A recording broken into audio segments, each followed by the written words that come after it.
Okay, so as we're dealing with notating sound, we're going to have different pitches. Obviously, we have low sounding instruments, we have high sounding instruments, and these instruments are going to require a different clef. So this tutorial is all focused on the bass clef. So our success criteria today is looking at being able to use the bass clef or the F clef to identify sounds, but then we're also going to be talking about how we can extend the clef by use of ledger lines so that we're not just dealing with the 5 lines and 4 spaces. And we kind of deal with bass clef in a very similar manner to how we deal with treble clef. The first thing that we need to do is we need to really kind of identify what pitch that clef is actually recognizing. And in this case, it happens to be F.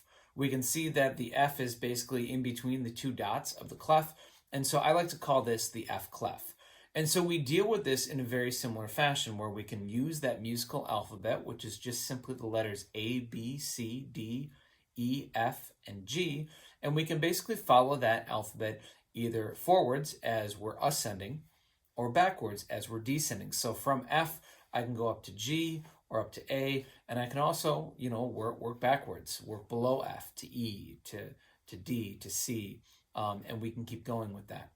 Now, the second part of this lesson tutorial is really all about how we can extend the typical 5-line, 4-space staff. And that becomes really important because music is not going to exist just within those 5 lines and 4 spaces alone. We can extend off that staff. And so we do that. Basically, the extension in music is called a ledger line. So that ledger line can be added to the staff, and we can see then that we're creating not only a new line, but also a new space either below or above that ledger line.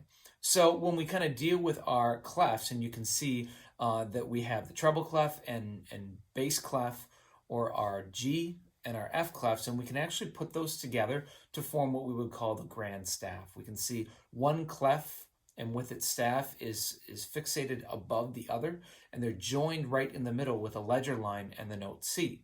And then we can extend below each clef or above each clef, and we have a very wide sweeping range of notes that we can use to basically communicate sound as composers.